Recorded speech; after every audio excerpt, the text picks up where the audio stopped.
Depression, mood swings, anxiety, stress. These are words that we've heard a lot in the recent years. For all you know, one of us might be actually going through it. Who better to hear it from than an expert today? I'm Arun, the Chief Learning Ambassador at Marg. And with me, I have an expert, Shilpa, who is a counseling psychologist and a certified trauma therapist doing her private practice in Bangalore under the Aramba Mental Health Initiatives banner. And apart from this, she's also a writer, instructor, trainer, and many more. But I have just one question to start with, Shilpa. What is mental health? It's quite a loaded term, and very much in vogue and used today. But very simply put, mental health is part of the entire health spectrum. There, we cannot think of health and not consider mental health. And mental health exists on a continuum. You cannot have compartments. And on one side is what we would consider as functioning well, which means able to cope with life stressors, which is inevitable. Everyone goes through it.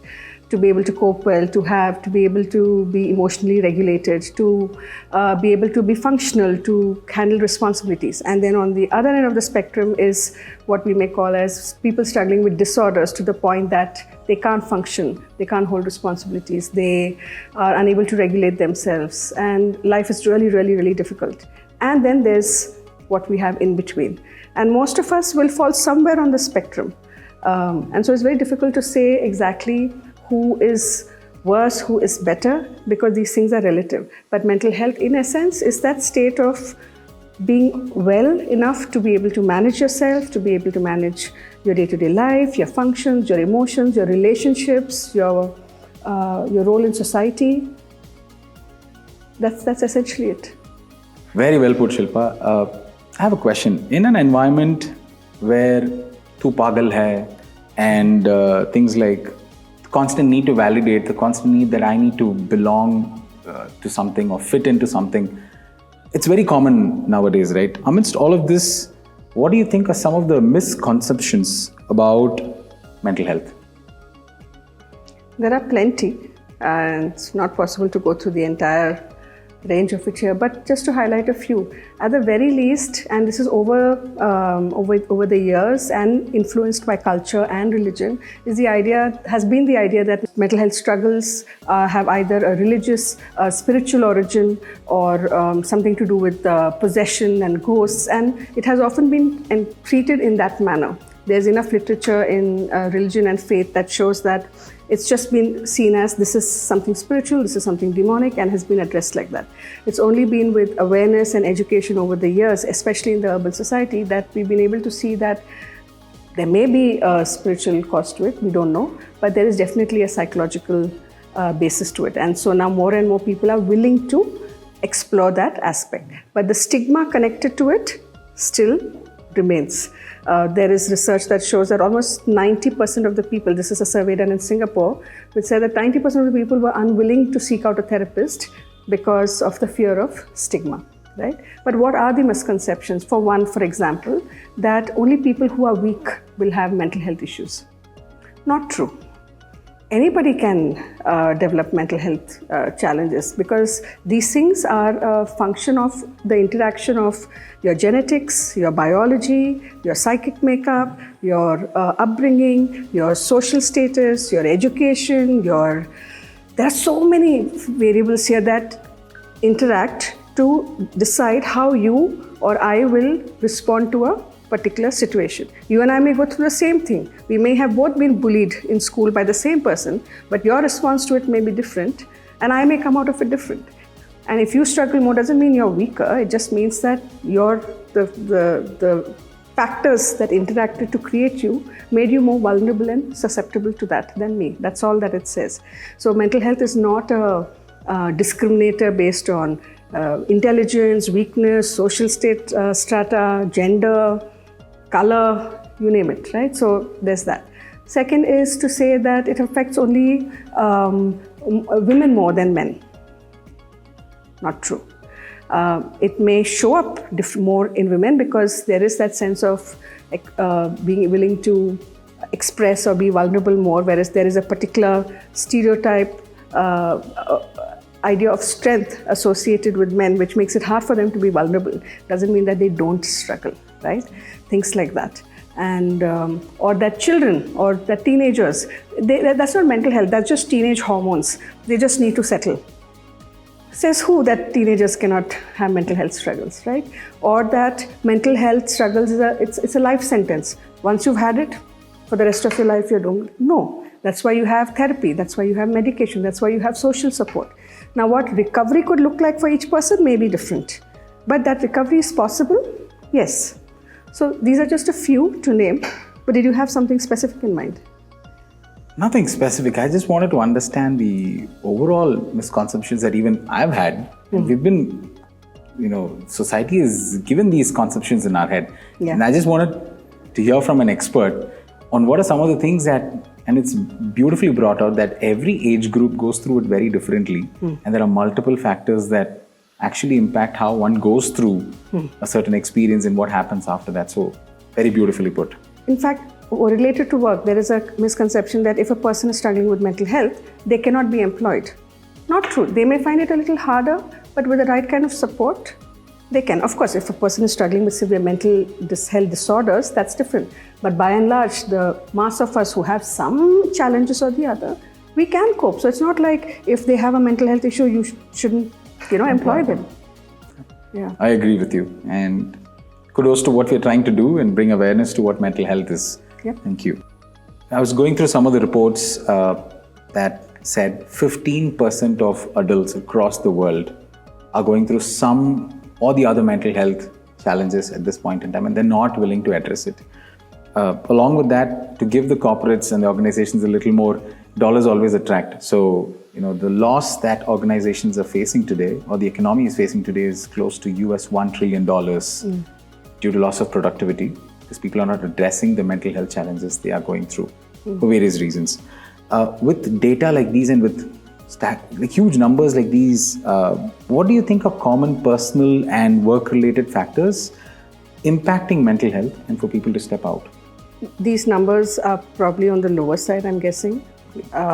In fact, there are stats for India which say that about 48% of most working professionals are experiencing some form of issues. In fact, there's a McKinsey report that compares employees in India, Japan, Australia, and China, and India beats all countries on variables of depression, burnout, stress, distress.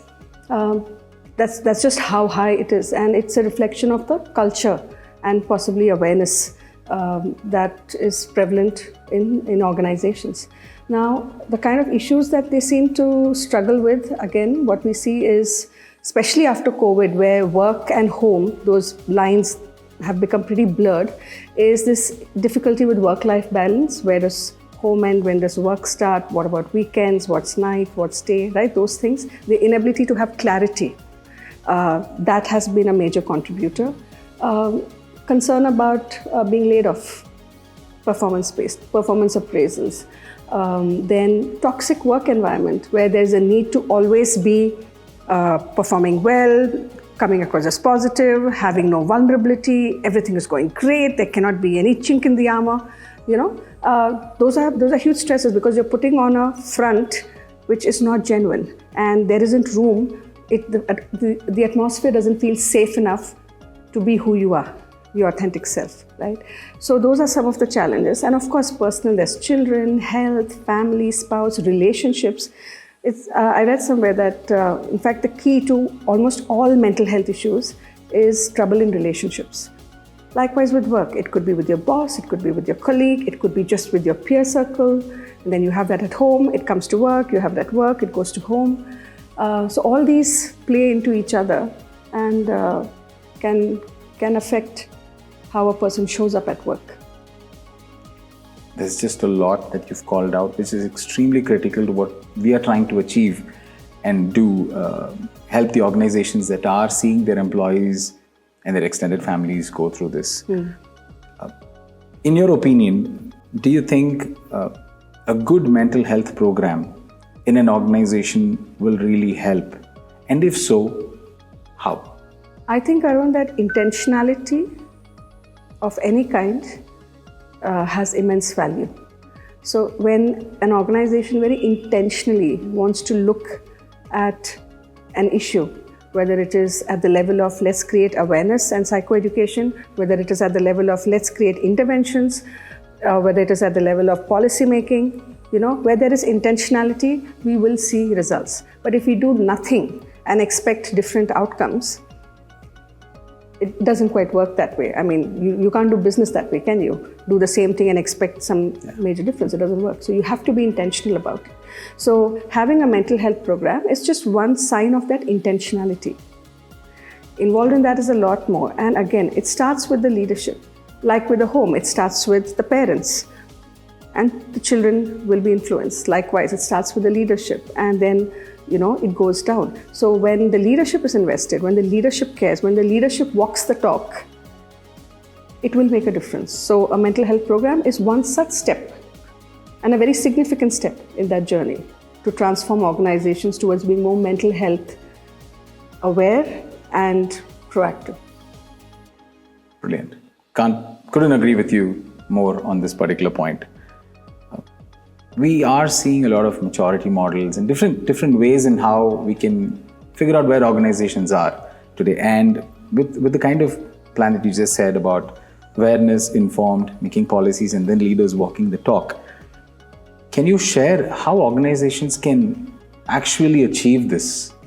Because it looks like a lot in one go. But how do you think organizations that really have the intention to do it, how do you think they can go about it? Yeah, it's very interesting. I was having a conversation about this with another colleague, and I was telling, we want to ask organizations to do this and that, and she said, no, don't you think it's a bit too much? Like for someone who's never done this, like where are they going to suddenly start creating so much? Are there baby steps to this? And that does make sense. We can be ambitious. We must hope and dream that in a decade or two, or maybe earlier, hopefully, that we will see that shift. But where do we start? And perhaps the easiest place to start is to have conversations. Does your organization even acknowledge that mental health is an issue, that it's prevalent among your people? And is there safety and space to talk about it? And that can be as simple as informal conversations, or where you bring in, like you asked earlier, a mental health program where you have awareness talks, where you have psychoeducative talk, where you make very confidential, safe interventions like counselors and therapists available for your people, where you incorporate it into your policy making, where you support them financially, perhaps by having it in their insurance coverage. There are many, many levels at which this can work. But maybe the first one is just, can we talk about it? Can we break the silence around this subject and say it's okay to struggle? I'm glad we are talking about it. And this is a good start personally for me and for what we are trying to achieve in MARG. And you heard it from us today. Mental health is not to be taken lightly. And this was an effort to destigmatize and understand mental health a little more. We hope this video gives you a lot of information, awareness, and also build the intent somewhere along the way. And to learn more about how, as an organization, you can achieve the Zen state, do get in touch with us. We are your wellness advisors. There's a saying, there's no health without mental health.